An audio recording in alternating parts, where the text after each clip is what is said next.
कुछ समय पहले की बात है। एक घने और हरे भरे जंगल में रानो नाम की चिड़िया रहती थी। वह नन्ही सी मगर दिल की बहुत बड़ी थी। सभी जानवर उससे प्यार करते थे क्योंकि वह सबकी मदद करती, सबके दुखों को बांटती और हर किसी की खुशी में वह खुश हो जाया करती। लेकिन उसकी एक ख्वाहिश अभी भी अधूरी थी। वह माँ बनना चाहती थी। हर साल जंगल में जब भी कोई पक्षी अंडे देता, रानो चिड़िया उसे खाना पीना खिलाती, उसके पीछे पीछे उड़ती। वह जंगल के सभी पक्षियों को खूब प्यार किया करती। उसे बच्चे बहुत ज्यादा पसंद थे। लेकिन एक दिन रानो चिड़िया अपने घोंसले में बैठी हुई थी। उसकी आंखों से आंसू टपक रहे थे। हर बार मैं किसी न किसी बच्चे को अपनी माँ के गले लगते देखती हूँ तो मेरी तो रूह ही कांप जाती है। क्या मेरे नसीब में वो दिन नहीं लिखा जब कोई मुझे माँ कहेगा, जब मेरे पंखों तले कोई नन्ही सी जान चैन से सोएगी। रानो चिड़िया की वो रात बहुत भारी गुजरती है, लेकिन रानो चिड़िया ने कभी उम्मीद नहीं छोड़ी।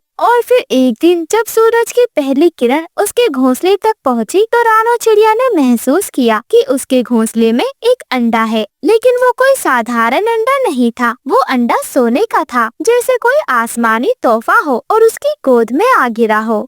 हे भगवान, ये सच है या मैं सपना देख रही हूँ?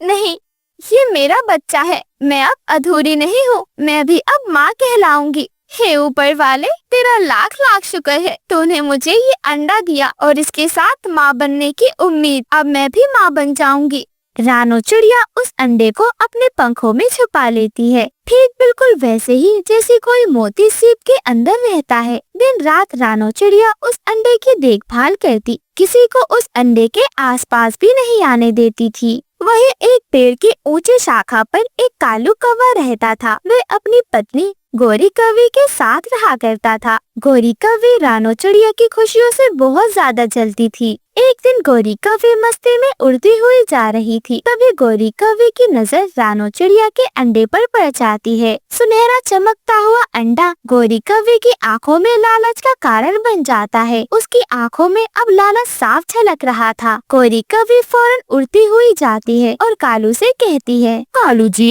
देखो तो सही, रानो को अंडा देखा आपने? ये तो सच में सोने का लग रहा है। अगर ये हमारे पास आ जाए तो सोचो, हम जंगल के सबसे अमीर पक्षी बन जाएंगे। कालू जी, तुम बिल्कुल सही कह रही हो गोरी। रानो तो सीधी सादी है, हम उसे मीठे मीठे बोलों से बहका लेंगे और एक रात उसका अंडा चुपचाप चुरा लेंगे और उसे कुछ पता भी नहीं चलेगा। ऐसे ही अगले दिन कालू कौवा और गोरी कौवी दोनों रानो चिड़िया के पास जाते हैं और अपनी मीठी जुबान से उससे बातें करने लगते हैं। ओ रानो बहन, मैंने सुना है तुम माँ बनने वाली हो। कितनी बड़ी बात है। जंगल की सबसे सुंदर चिड़िया अब सबसे प्यारी माँ बनेगी। ये तो पूरे जंगल की खुशी है। बताओ ना, मैं तुम्हारे लिए क्या लाऊं? कुछ खास ख्याल है जो तुम्हें अपने बच्चे के लिए चाहिए हो? कालू भाई, मैं बस यही चाहती हूँ कि मेरा बच्चा सही सलामत दुनिया में आ जाए और हर किसी से प्यार करे, किसी का बुरा ना करे। मैं बस यही चाहती हूँ कि उसका दिल उतना ही साफ हो जितना एक माँ का होता है। दुआ करो कि वे सही सलामत इस अंडे से बाहर आ जाए। कालू भैया।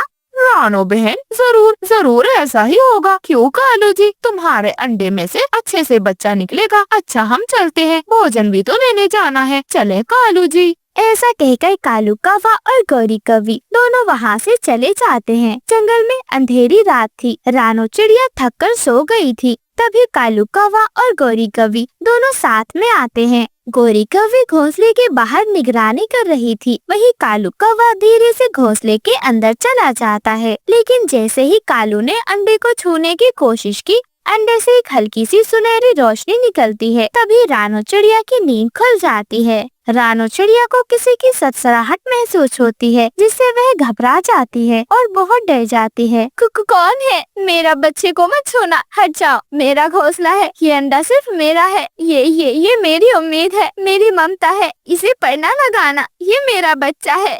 कालू बहुत ज्यादा फुर्तीला था। वह फौरन अंडा लेकर वहाँ से उड़ जाता है। रानो चिड़िया रोती हुई उसके पीछे पीछे उड़ने लगती है। हे ऊपर वाले, इतना बड़ा इम्तिहान मैं कैसे दूंगी? जो चीज तूने मुझे सालों बाद दी है, क्या वो मुझसे छिन जाएगी? मेरा बच्चा, मेरा सपना, मुझे लौटा दो भगवान। जंगल के सभी जानवरों को रानो चिड़िया की ये दर्द भरी चीखें सुनाई दे रही थी। जंगल के सभी पक्षी चौंक जाते हैं। मिठू तोता रानो चिड़िया से कहता है, अरे रानो, रोना बंद करो। मैं समझ सकता हूँ तुम इस वक्त कितने दर्द में और तकलीफ में हो, लेकिन अभी उम्मीद खत्म नहीं हुई है। चलो हम जंगल के राजा शेर सिंह के पास चलते हैं। वे हमारी मदद जरूर करेंगे रानो। वो तुम्हें इंसाफ दिलाएंगे। तुम्हारा अंडा, तुम्हारा बच्चा तुम्हें जरूर मिल जाएगा। ऐसा कहकर मिठू तोता रानो चिड़िया को लेकर सीधे जंगल के राजा के पास चला जाता है। मिठू तोता जंगल के राजा को सारी बात बताता है। रानो चिड़िया की हालत बहुत ज्यादा खराब थी। उसके मुंह से एक शब्द नहीं निकल रहा था। महाराज, रानो ने कभी किसी का बुरा नहीं किया। वो माँ बनने वाली थी और कालू ने उसको अंडा चुरा लिया। कुछ कीजिए, नहीं तो एक माँ का दिल टूट जाएगा। अरे रानो, तुम बिल्कुल भी चिंता मत करो, मैं तुम्हारी मदद जरूर करूँगा रानो। और फिर शेर सिंह कालू और गोरी के पीछे अपने सिपाही भेज देता है। उसकी सिपाही 2 लोमड़ी थी। दोनों लोमड़ी कालू और गोरी को पकड़कर ले आती है और उनके पास से अंडा भी बरामद होता है। रानो, ये लो तुम्हारा अंडा मिल गया और अब इस जंगल में कोई भी एक माँ की ममता को चुनौती देने की कोशिश नहीं करेगा। रानो चिड़िया अपने अंडे को देखती है तो उसकी आंखें आंसू से भर जाती हैं। वह फौरन उड़ती हुई आती है, अपने अंडे को अपने पंखों में छिपा लेती है। ऐसा लग रहा था जैसे रानो चिड़िया को एक नया जीवन मिल गया हो, जीने की एक नई उम्मीद मिल गई हो। रानो चिड़िया उस अंडे को लेकर अपने घोंसले की ओर आ जाती है। वहीं कालू कौवे और गोरी कौवे को जंगल से निकाल दिया जाता है। धीरे धीरे कुछ समय बीत जाता है। कुछ हफ्तों बाद वह अंडा फूट जाता है और उसमें से एक नन्ही सुनहरी चिड़िया निकलती है। उसके पंख अभी बहुत छोटे थे। वह दिखने में बिल्कुल रानो चिड़िया जैसी थी। वह मासूम और चमकदार सी लग रही थी। मेरी प्यारी बच्ची, तेरी हर सांस मेरे लिए सौगात है। तू सिर्फ मेरा बच्चा नहीं है, तू मेरी सारी अधूरी दुआओं का जवाब है। मेरी बच्ची, मैं तुझे जंगल में अब किसी चीज की कमी महसूस नहीं होने दूंगी। कोई तेरे साथ हो या ना हो, तेरी माँ हमेशा तेरे साथ है। मेरी लाडली, मेरी जान। ऐसा कहकर रानो चिड़िया अपनी छोटी सी नन्ही सी बच्ची को अपने सीने से लगा लेती है। अब रानो चिड़िया अपनी बच्ची का खूब ख्याल रखा करती। उसे जंगल में इधर उधर लेकर उड़ाया करती, उसे उड़ना सिखाती। साथ ही साथ वह अपने पर से उसे भोजन कराती, उसे दिन रात प्यार करती। वह उसे अपने सीने पर सुलाती।